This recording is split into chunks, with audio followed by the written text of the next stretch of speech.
Bienvenida o bienvenido a esta exploración. Hoy nos metemos de lleno en un momento crucial de la historia reciente de España.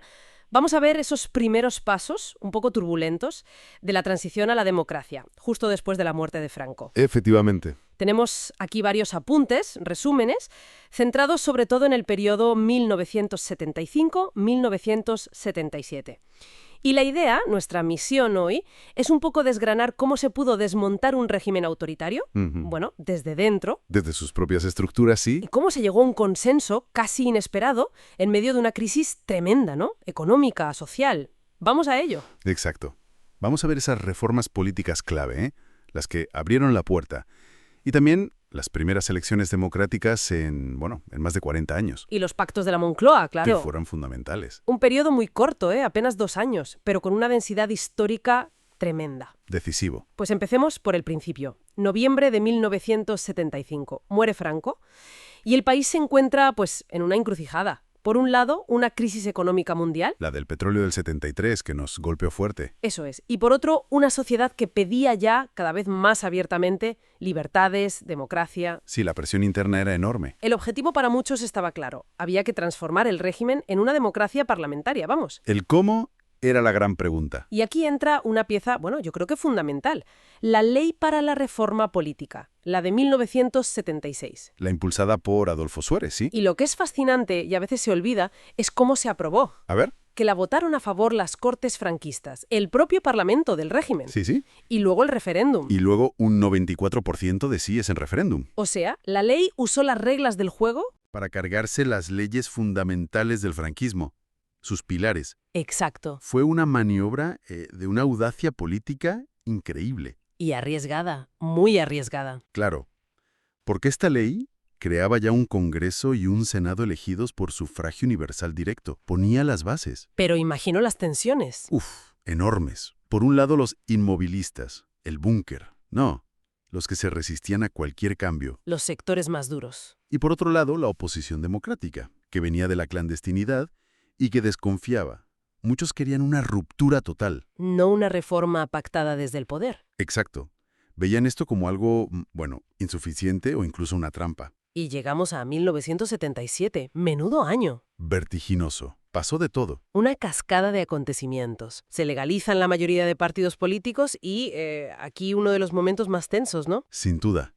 La legalización del Partido Comunista de España, del PCE. Algo que meses antes parecía Imposible. impensable. Y fíjate, la respuesta del propio PCE, con Santiago Carrillo al frente, fue un gesto de pragmatismo, de compromiso con la democracia. Aceptaron la monarquía parlamentaria. Que no era nada obvio para un partido comunista. Para nada. Y ese mismo año, las amnistías para los presos políticos del franquismo. Se vaciaron las cárceles de presos de conciencia. Y la legalización de los grandes sindicatos, comisiones obreras, UGT. Se estaba montando, digamos, el andamiaje del pluralismo. A toda prisa. A marchas forzadas, ¿sí? Político y sindical. Y todo esto lleva, lógicamente, a las elecciones, junio de 1977. Las primeras elecciones generales democráticas desde 1936. casi nada. Se presentaron partidos muy diferentes. Estaba la UCD de Suárez, que era común. Cajón desastre, ¿no? Reformistas del régimen, democristianos. Sí, aglutinaba a muchos sectores moderados. Luego el PSOE, el histórico PSOE, con un Felipe González muy joven. Que resurgía con fuerza. El PCE recién legalizado. Y Alianza Popular, APE, la derecha de Fraga, un exministro franquista. Un abanico ideológico muy amplio ya. Y ganó UCD, lo que reforzó a Suárez como el piloto, ¿no? Sí, validó su estrategia de reforma. Pero ojo, no olvidemos el contexto. El terror de fondo. Exacto. Las elecciones fueron en un momento económico malísimo. La inflación por las nubes. Rozando el 26%, una barbaridad. El paro subiendo, el déficit. Y la conflictividad social. Huelgas. Muchas huelgas. Y, lamentablemente, el terrorismo.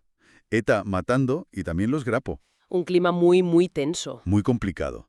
Y en ese caldo de cultivo, en octubre del 77, es cuando surgen los pactos de la Moncloa. Los famosos pactos. Siempre se citan como un hito, pero viendo ese panorama de división, de crisis, la pregunta es, ¿cómo fue posible? ¿Qué buscaban exactamente? Pues yo creo que, precisamente, la gravedad de la situación empujó a buscar ese acuerdo. Era casi una necesidad. Los pactos tenían, digamos, 3 grandes objetivos. El primero, y quizá el más importante en lo simbólico, era lograr un gran consenso. político y social. Para afianzar la democracia recién nacido. Exacto. Y fue amplio, ¿eh? Firmaron el gobierno de UCD, los principales partidos de la oposición, PSOE, PCE, AP. ¿Incluso AP? Sí, y la patronal, la COE, y los sindicatos mayoritarios, comisiones y UGT. Impresionante el espectro. El segundo objetivo era un plan de choque económico. Había que sanear esto. Medidas como la devaluación de la peseta. Para exportar más. Eso es, y una moderación salarial pactada. Algo dificilísimo para los sindicatos, que acababan de ser legales. Me imagino. Y empezar una reforma fiscal seria. Y el tercer objetivo era impulsar reformas legales y sociales. Preparar el terreno para la Constitución, que era el siguiente gran paso. Y funcionaron. ¿Dieron resultado los pactos? A ver, no fueron la panacea, claro. La economía tardó en recuperarse, el paro siguió siendo un problema grave, Pero pero sí consiguieron cosas importantes. Lograron bajar la inflación, moderarla bastante, y contribuyeron a reducir la tensión social, la conflictividad bajó. y lo más importante quizás. Yo creo que sí. Cimentaron esa cultura de negociación, de consenso, entre fuerzas que eran, bueno, hasta ayer, enemigos irreconciliables. Y eso fue vital. Vital para lo que venía después. Poder sentarse a redactar y aprobar la Constitución de 1978. Demostraron que el acuerdo era posible, incluso en las peores circunstancias. Entonces, si resumimos, en apenas 2 años, 76 y 77, España da un salto enorme, de una dictadura a una democracia parlamentaria que empieza a andar, usando leyes como la de reforma política, celebrando elecciones. Desmontando la estructura legal franquista desde dentro, sí. ¿Y en medio de todo eso? Los pactos de la Moncloa actuaron como un estabilizador, en un momento de fragilidad económica y social máxima. Demostraron que el diálogo y el acuerdo eran necesarios para encauzar la vida pública con reglas democráticas y poder mirar ya hacia una constitución. Un proceso de cambio rapidísimo, complejo, lleno de decisiones audaces, de equilibrios muy delicados. Y con una presión social y económica brutal. Sí. Lo cual nos deja una reflexión final, quizás. ¿Qué queda hoy de aquel espíritu de consenso, ese que se forjó en un momento tan extremo? ¿Cómo ha influido o no esa experiencia en la política española posterior? Y bueno, ¿qué lecciones podríamos sacar hoy para los retos que tenemos ahora?